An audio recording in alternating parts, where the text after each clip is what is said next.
Bem-vindos ao nosso podcast sobre TDAH. Falaremos o que é, como lidar e cuidar. Será um diálogo fantástico e enriquecedor. Antes de iniciarmos, não se esqueça do seu like, comentário e de se inscrever no nosso canal. Somos um canal iniciante e contamos com a sua colaboração.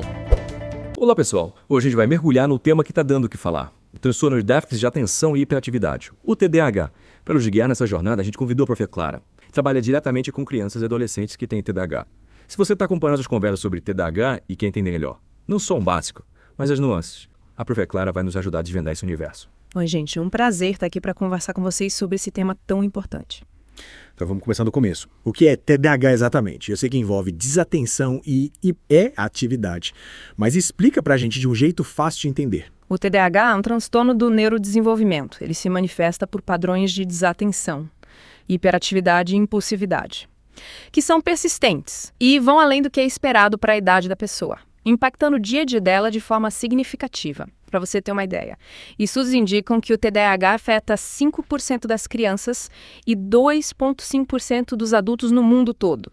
Aqui no Brasil, a estimativa é que 3 a 6% da população apresente o transtorno. Nossa, esses números são bem maiores do que eu imaginava. Quanta gente será que está lidando com isso sem saber, né? E como a gente sabe se alguém tem TDAH? Quais os sinais que pais, professores e até os próprios adultos podem observar? Essa é uma pergunta muito importante. Em crianças, alguns dos sinais mais comuns são dificuldade de prestar atenção, mesmo em atividades que elas gostem, inquietação constante, dificuldade em esperar a vez e interromper os outros com frequência. Já em adolescentes e adultos, esses sinais podem ser um pouco diferentes: desorganização, dificuldade em cumprir prazos, impulsividade na hora de tomar decisões e problemas para se concentrar por muito tempo em uma tarefa. É fascinante como o TDAH pode se manifestar de formas tão diferentes, dependendo da idade. Eu lembro de um amigo que sempre teve dificuldade em se concentrar nas aulas, mas era brilhante nos esportes, cheio de energia, sempre em movimento, mas na hora de estudar era um desafio. Isso me leva a um ponto importante: o diagnóstico. Como ele é feito? O diagnóstico é feito por profissionais de saúde, como psicólogos, psiquiatras ou neurologistas, e envolve uma avaliação bem completa. Eles levam em consideração o histórico da pessoa, conversam com ela e com a família, utilizam questionários específicos e, em alguns casos, testes específicos. É um processo criterioso para garantir que o diagnóstico seja preciso. Entendi, é um processo bem completo mesmo. E, Prof. Clara, você mencionou que o TDAH é mais diagnosticado em meninos. Isso significa que as meninas estão imunes a esse transtorno? De jeito nenhum. Acredita-se que existe um número grande de meninas com TDAH que não são diagnosticadas. E sabe por quê? Muitas vezes os sintomas nas meninas são mais sutis, como a desatenção predominante, enquanto os meninos tendem a apresentar mais hiperatividade e impulsividade, comportamentos que chamam mais atenção. Caramba, isso é muito importante de saber. Ou seja, meninas com TDAH podem acabar passando despercebidas, sem receber o diagnóstico e o apoio que precisam. E por falar em apoio, ainda existem muitos mitos sobre o TDAH. Já ouvi gente dizendo que é frescura, falta de disciplina, culpa dos pais. O que você tem a dizer sobre isso? Esses mitos são extremamente prejudiciais. O TDAH tem base biológica, envolvendo alterações no funcionamento de neurotransmissores, como a dopamina, que é responsável por regular a atenção, a motivação e o prazer. Não é simplesmente falta de vontade ou pais que não educam. É fundamental desmistificar essas ideias para que as pessoas com TDAH recebam o apoio e compreensão que merecem. Com certeza. E tem outro mito que me deixa irritada: quem tem TDAH não vai conseguir ter sucesso na vida. Isso é completamente falso. O TDAH apresenta desafios, sim, mas com o tratamento adequado e o apoio necessário, as pessoas com TDAH podem ter uma vida plena e alcançar seus objetivos. Aliás, muitas pessoas com TDAH são incrivelmente criativas, resilientes e produtivas. Elas têm uma energia única, uma forma diferente de pensar. Pode ser um grande trunfo em várias áreas. É bom ouvir isso. É importante lembrar que o TDAH não é uma sentença de fracasso, mas sim uma característica que, quando bem compreendida e trabalhada, pode até ser uma vantagem. Mas para isso o tratamento é fundamental, certo?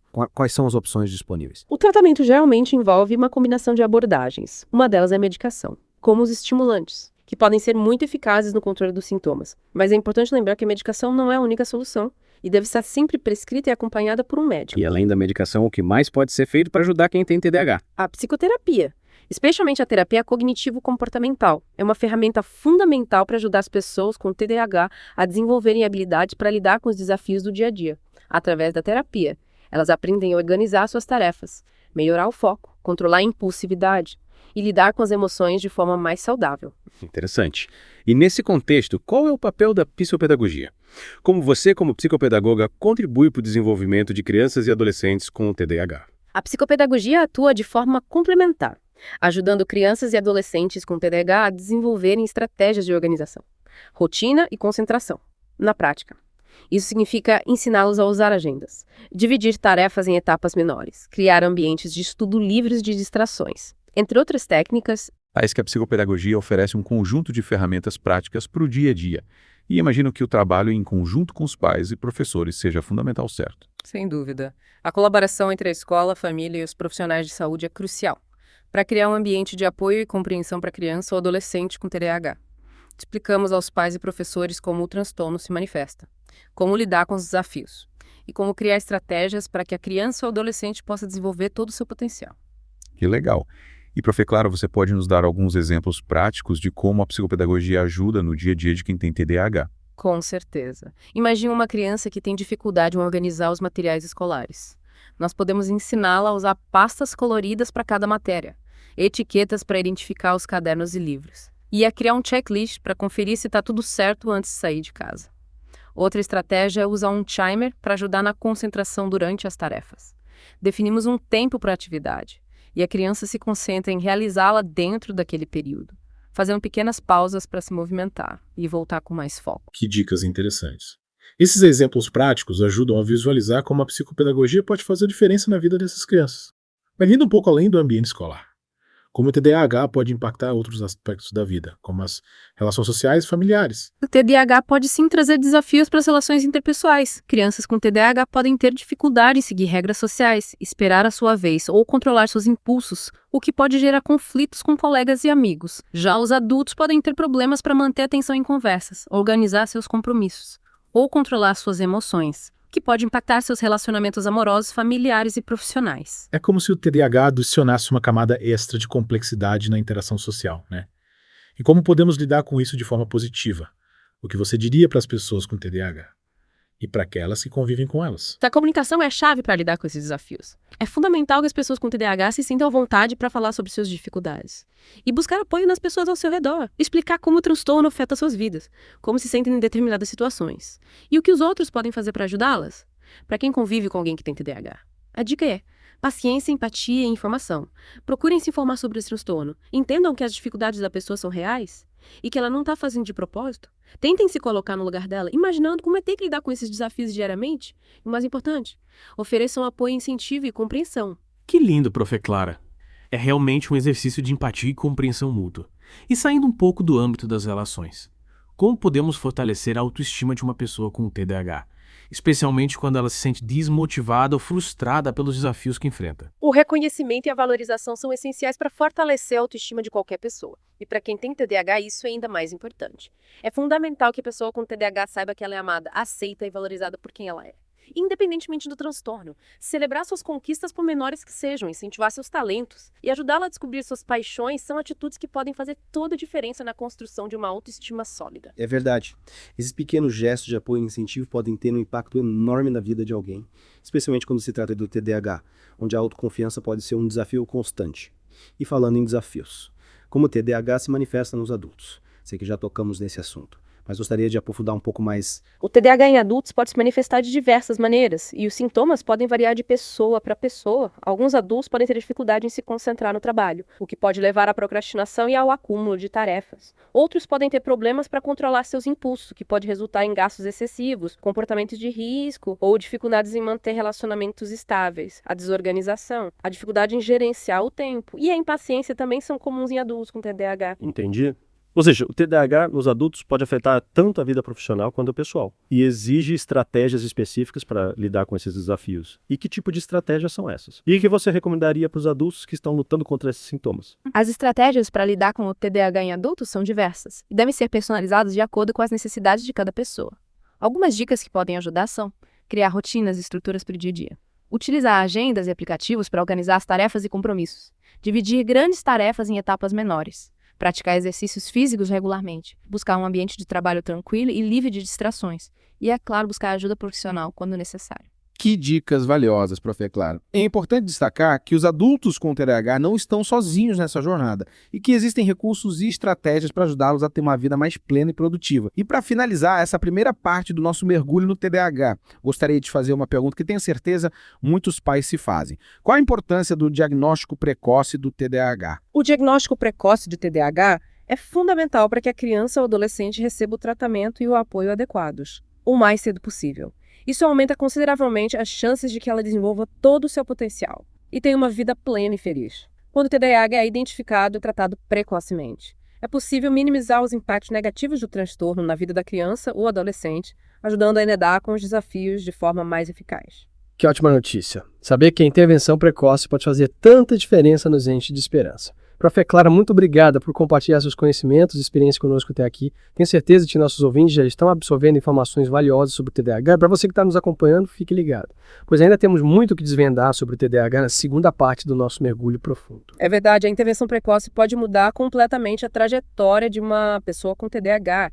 E é por isso que é tão importante falarmos sobre esse transtorno, desmistificá-lo e levar informação de qualidade para as pessoas. Exatamente. Na primeira parte do nosso mergulho, exploramos o que é o TDAH, os sintomas, os mitos e a importância do diagnóstico precoce.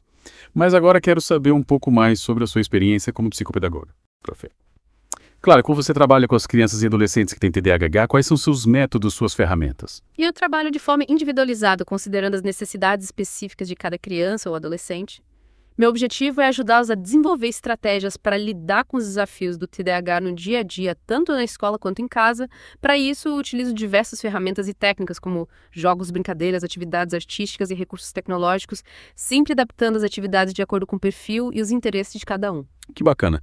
E que tipo de estratégias você usa para ajudá-los a lidar com a desatenção? Por exemplo, sei que esse é um dos principais desafios para quem tem TDAH. Com certeza, a desatenção é um desafio e tanto, mas existem muitas estratégias que podem ajudar. Uma delas é criar um ambiente de estudo organizado e livre de distrações. Parece simples, mas faz toda a diferença. Outra estratégia é usar recursos visuais como quadros, cartazes e diagramas para tornar o aprendizado mais atraente e estimulante. Também podemos usar jogos e brincadeiras que estimulem a atenção e o foco, como caça-palavra, sudoku e jogos de memória. Adorei a ideia de usar jogos, torna o aprendizado muito mais divertido e engajador, e a hiperatividade. Prof. Clara, como você trabalha com as crianças e adolescentes que têm muita energia e dificuldade em ficar parados? Lembro que na escola tinha um colega que simplesmente não conseguia ficar sentado durante as aulas.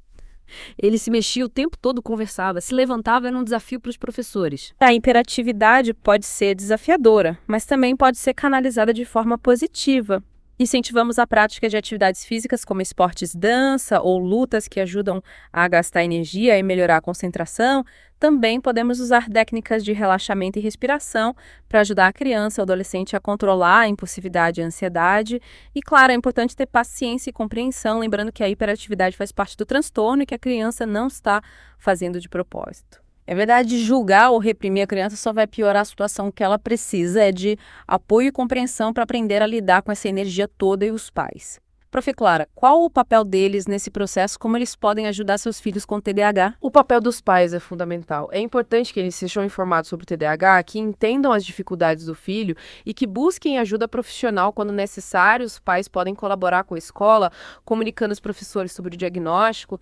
E as estratégias que estão sendo utilizadas em casa, eles podem criar rotinas e estruturas, definir regras claras e consistentes e, principalmente, oferecer muito amor, apoio e compreensão, lembrando que cada criança é única e que o que funciona para uma pode não funcionar para outra. O importante é encontrar as estratégias que melhor se adequam às necessidades do seu filho. Que dicas importantes! E como os professores podem contribuir para a inclusão e o desenvolvimento de alunos com TDAH? Sei que muitas vezes eles se sentem despreparados para lidar com as necessidades específicas dessas crianças. Os professores têm um papel fundamental na vida de um aluno com TDAH.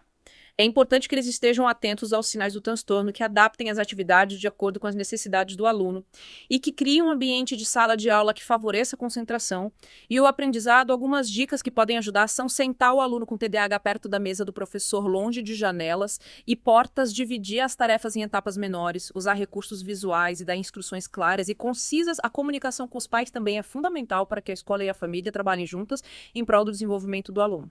É realmente um trabalho em equipe, pais, professores, profissionais de saúde, todos unidos, para ajudar a criança com TDAH a trilhar seu caminho da melhor forma possível.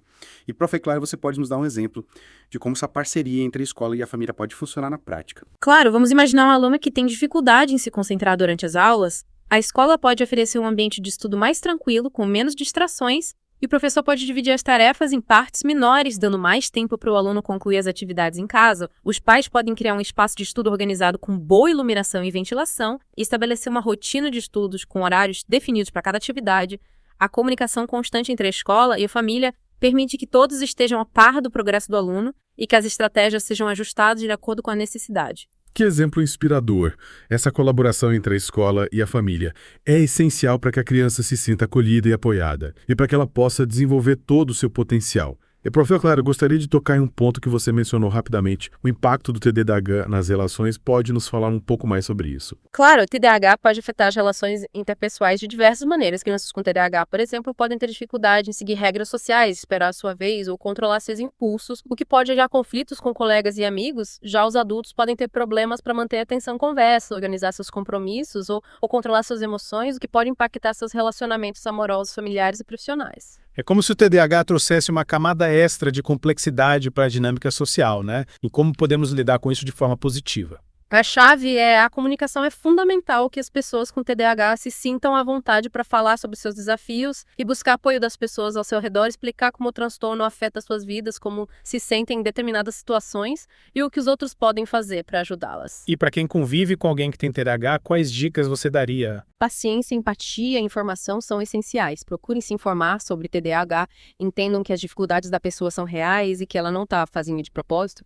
Tentem se colocar no lugar dela, imaginando como é ter que lidar com esses desafios diariamente e, o mais importante, ofereçam apoio, incentivo e compreensão. É realmente um exercício de empatia e compreensão mútua, né? Em como podemos fortalecer a autoestima de uma pessoa com TDAH, especialmente quando ela se sente desmotivada, frustrada pelos desafios que enfrenta. O reconhecimento e a valorização são fundamentais. É importante que a pessoa com TDAH saiba que ela é amada, aceita e valorizada por quem ela é, independentemente do transtorno, celebrar suas conquistas pormenores que sejam incentivar seus talentos e ajudá-la a descobrir suas paixões. São atitudes que podem fazer toda a diferença na construção de uma autoestima sólida. Que lindo, Prof. Clara. É tão importante lembrar que o TDAH não define a pessoa, né? E que com o apoio certo ela pode ter uma vida plena e feliz. Exatamente, o TDAH é apenas uma parte da pessoa e não sua totalidade. As pessoas com TDAH têm talentos, habilidades, sonhos e aspirações como qualquer outra pessoa. É fundamental que elas sejam vistas e valorizadas por quem realmente são e não apenas pelo transtorno que possuem. Prof. Clara, estamos chegando ao final da segunda parte do nosso mergulho no mundo da TDAH, mas antes de encerrarmos, gostaria de te pedir para compartilhar uma mensagem final para os nossos ouvintes, especialmente para aqueles que se identificam com os desafios do TDAH. Minha mensagem é de esperança, empoderamento. O TDAH pode trazer desafios, mas não define quem você é. Você é muito mais do que um diagnóstico. Com informação, apoio e estratégias adequadas, você pode ter uma vida plena e alcançar seus objetivos. Não tenha medo de buscar ajuda, de falar sobre suas dificuldades e de cercar de pessoas que te amam e te apoiam. Você é capaz de coisas incríveis. Acredite em si mesmo e siga em frente com coragem e determinação. E para você, querido ouvinte que nos acompanhou até aqui, esperamos que essa segunda parte do nosso mergulho tenha sido enriquecedora e motivadora. Fique ligado, pois na terceira e última parte vamos explorar ainda mais o universo do TDAH com dicas, reflexões e muita inspiração. Chegamos à parte final do nosso mergulho profundo no mundo do TDAH. Nesses dois últimos blocos, a gente desvendou os mitos, explorou os sintomas, as diferentes formas de tratamento e aprendemos sobre as estratégias para lidar com os desafios do transtorno. E para fechar com chave de ouro, a questão do TDAH e a criatividade. Na verdade, que existe uma relação entre o TDAH e um potencial criativo. Essa é uma pergunta interessante. É importante lembrar que o TDAH é um transtorno complexo e cada pessoa o experiencia de maneira única. Mas sim, muitos estudos e observações apontam para uma forte ligação entre TDAH e criatividade. Pessoas com TDAH frequentemente demonstram uma capacidade incrível de pensar fora da caixa, de conectar ideias de forma inovadora e de ter uma energia mental que impulsiona a busca por novas soluções. É fascinante como pode ser visto como um desafio, uma dificuldade, pode ser na verdade uma força propulsora para a criatividade. Mas como isso se manifesta na prática? Você poderia nos dar exemplos de como essa criatividade se expressa em pessoas com TDAH? Com certeza, a criatividade no TDAH pode se manifestar de diversas formas. É comum encontrarmos pessoas com TDAH se destacando em áreas como artes, música, design, escrita e empreendedorismo e até mesmo em áreas mais técnicas e científicas. A mente inquieta e a necessidade de buscar estímulos podem levar a uma exploração constante de novas ideias, experimentações e uma abordagem original para resolver problemas. Legal! Então, ao invés de tentarmos encaixar as pessoas com TDAH no molde pré-definido, deveríamos incentivar e nutrir essa criatividade, certo? Exatamente. É fundamental que pais educadores e a própria pessoa com TDAH entendam que essa característica pode ser um grande trunfo. Ao invés de focar apenas nas dificuldades, devemos estimular a curiosidade e a busca por novas experiências e a expressão individual. Quando a criatividade é valorizada e canalizada de forma positiva, ela pode se tornar uma poderosa ferramenta para o sucesso e a realização pessoal. Que mensagem inspiradora! É realmente animador saber que o TDAH, apesar de seus desafios, também carrega consigo um potencial criativo tão grande. E para finalizarmos nosso mergulho, queria te agradecer por compartilhar conosco tantos conhecimentos e por nos guiar nessa jornada de descoberta sobre o TDAH. Que experiência incrível! O prazer foi meu. Espero que esse mergulho tenha contribuído para desmistificar o TDAH e para que as pessoas com TDAH se sintam mais acolhidas e compreendidas. Lembrem-se, a informação é o primeiro passo para a construção de um mundo mais inclusivo e acolhedor para todos. Com certeza. E para você que nos acompanhou até aqui, esperamos que esse episódio tenha sido esclarecedor e motivador. Lembre-se, a informação é a nossa maior aliada na construção de um mundo mais inclusivo e acolhedor para todos. Fique ligado, pois em breve teremos novos mergulhos profundos em temas que impactam nossas vidas. Até a próxima. Chegamos ao fim do nosso podcast que falou de TDAH. Espero que tenham aprendido muito. Não esqueçam de indicar esse podcast para quem precisa ou tem interesse pelo assunto. Dê o seu like, comente e inscreva-se no nosso canal. Gratidão por ter chegado até aqui. E até o nosso próximo vídeo.